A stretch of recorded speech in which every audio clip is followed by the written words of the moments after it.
Hey guys, how are you? Okay, so it is the first week of January, so Happy New Year! And you probably wondered, well, you may not have, why I didn't post anything on Instagram or Facebook or Twitter wishing you all a Merry Christmas and a Happy New Year. Was I trekking through a jungle with a shotgun to my back?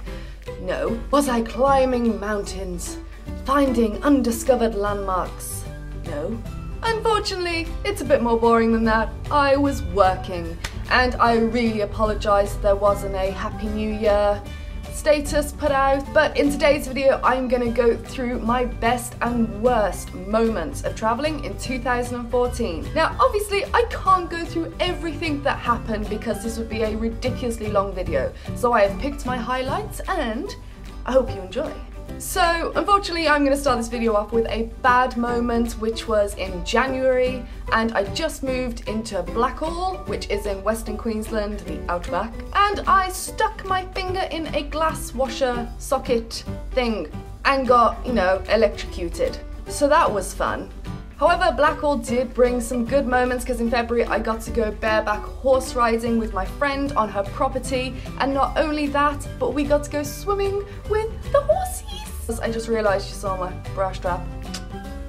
However amazing that was, it did follow by bad as I dropped my phone in the toilet and then my laptop crashed within the space of 48 hours.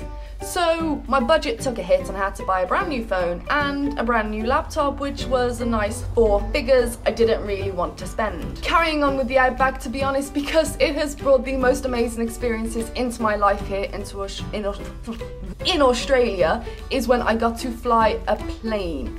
I got to fly an actual plane. Yes, he was out of his mind to let me do that, but it's got to be one of my highlights. Absolutely insane. Never thought I'd do it. Obviously they have a plane on the property for mustering, and he went up the day before because I'm not allowed in the plane when they muster because they get too close to the ground. It is way too dangerous. So we went out the day before, just checking the water, checking the fence lines, etc. And halfway through he's like, "You want to take control?" And I was like, okay. So I did, and I flew a plane. And I'm really sorry, but it is really effing hot here. So much hair. If you have long thick hair and you live in a hot country, oh my god, oh Jesus, no. Then quickly following that, because the reason we were mustering is because then we went to do shearing. So I got to shear a sheep. I just asked the shearing team, "Can I have a go?" And they were like, "Yes." And they were so taken aback that I actually wanted to have a go at it, and it is a real skill, trust me, but it's something I can say I've done now. I couldn't do one in less than 2 minutes, which is standard. Anything over 2 to 3 minutes, you're not a good shearer. Then in June, I got to raise a baby lamb, and I've brought this up on my channel so much because it was honestly one of the greatest things I've done in Australia. We found a little 1-week-old lamb bogged in a dam on our property, and they brought it back for me to raise myself, which was incredible. And I was only there for another 5-6 weeks, so I get regular updates now, and they send me photos of what she's like, and she's had her tail docked, and she's like a teenage sheep now. She's all grown up. So we'll leave the outback now, and in July I had planned a road trip from Brisbane to Cape Tribulation, and on that road trip we went and did Fraser Island. However, a bad thing that happened, I broke my toe around 11 hours before we were due to leave for Fraser Island. And on Fraser Island there's a lot of walking, so I was pretty upset.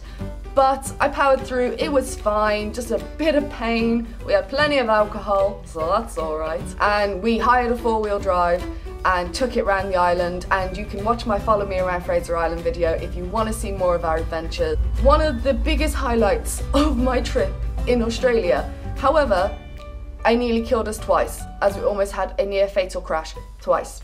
The good does come with the bad, trust me.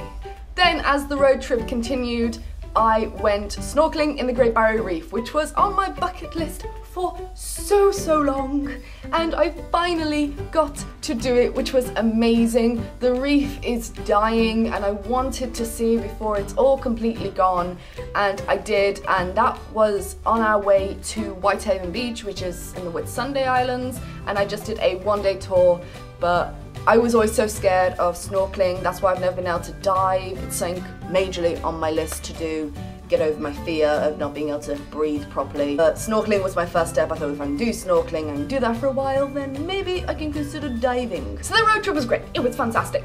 And then at the end of August, I got a job in Arnhem Land. Now, you can go see my video on how I got caught in a bushfire in Arnhem Land, which was probably one of the worst things that happened to me in Australia. It was terrifying. I never want to get caught in a bushfire again.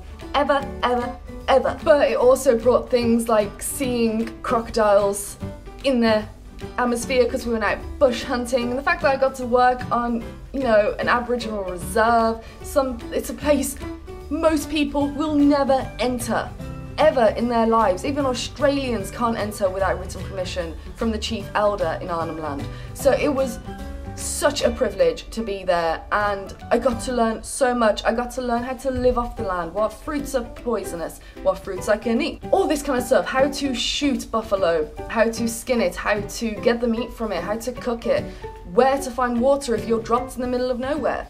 So it was a great survivalist training for me, to be honest, and even though it came with the down point of getting caught in a huge bushfire and fearing for my life on a very genuine level, it was great.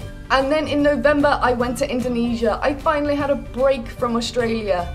Indonesia is amazing, and the great thing was I was in Darwin at the time, so flights from the top of Australia to Bali are like $100. And in Indonesia, my biggest highlight has to have been swimming with sea turtles, which was on the island of Gili Trawangan. We went snorkeling and we found a sea turtle, and of course I didn't put the memory card back on my GoPro the first time we saw him, so I was a bit upset and my boyfriend was a bit angry because we could have got some great footage, but we went back the next day and found him again. So if you want to watch that video, then look, I'm just gonna link them all down below, all these videos down below, just for you. And Indonesia was amazing. The food, the culture, the people, the beaches, the scenery. And then of course something bad had to happen, and had to happen on my birthday. We were in Gili Air for my birthday, and I will tell you the story of how I sliced my hand open. I go to the reception area of our little bungalow and I asked them for 5 bottles of Bintang, which is beer, pay for it, and the lovely guy behind the desk helped me carry them back. So he grabbed 4 and I just grabbed 1 in my right hand. Prior to this, we had just walked around the island in a tropical storm because we thought, why not, it'll be fun. We were soaked, and the reception dining area where I brought these beers were marble floor. Now I walked there very carefully, and then when the guy and I were talking, walking back, I was laughing and joking and still carrying a glass bottle in his hand, and went whoop, right on my buttocks. And I just kind of got up and I really thought I heard my coccyx. I was like, oh god, that really hurts. Just smashed it on marble floor. My boyfriend heard the screams, so he ran over, and I was like, okay, yeah, I'll be fine. And they were like, what's happened to your hand? And I looked down and my hand was just dripping blood. Because obviously I had a glass bowl in this hand, and not knowingly I put my hand down to stop myself, and the glass bowl was in between. So that was really nice. That was really pleasant, and I'm so glad that happened on my birthday. So coming into the final of December, one of my other highlights is I've moved to Northampton, which is in Western Australia, about 500 k's north of Perth, and I'm working in a bar here, in case you wanted to know that, and the locals are awesome, and one of them took me jet skiing, which was so cool. The coast here is phenomenal. The west coast is like the polar opposite to the east coast in Australia. They are so different. You can't even compare them because it's like being in a different world on this side. Whew, and breathe. So yeah, 2014 has been insane. It's been a full year of travel. I've hit around the 18-month mark now of continuous travel, and let's have a talk about where I'm going in 2015. In a nutshell, I have semi-plans, because we all know the plans never really stick. So I have a rough outline, and it is to stay here until May to save X amount of money. And then I'm going to Asia with my boyfriend for 4 months. After that, well, this month, we are trying to apply for a working holiday visa in Canada. So after Asia, if that gets granted, because anyone who's applied for a working holiday visa in Canada knows how difficult it is to get onto the quota, if we are successful, after 4 or 5 months in Asia, we are gonna go to Canada and want to see South America and all that. But that may not happen, so I don't know. Regardless, Asia will be happening. I'm gonna do Thailand, Vietnam, Cambodia, Laos, China, Japan, Korea, hopefully. But we'll see what happens. It's been an insane ride this year, and obviously I can't include everything that's happened, but I really hope you enjoyed this. Ooh. This is a dress I brought from Indonesia, and it doesn't like to stay on my body. My boyfriend loves it. He actually wore this, but I won't show you a photo of that because he may break up with me. So now it's 2015, drop me a comment down below, tell me what your travel plans are this year. I want to know where you're going, want to know what you want to do, and I think we can make this even better than last year. Anyway, thank you for watching, everybody. If you'd like to, then subscribe, keep up to date with all my travels, and get some advice as well. Also, there is Facebook, Twitter, and Instagram, all at Psycho Traveller, but of course the links are in the down bar below, and I will see you soon. Love you!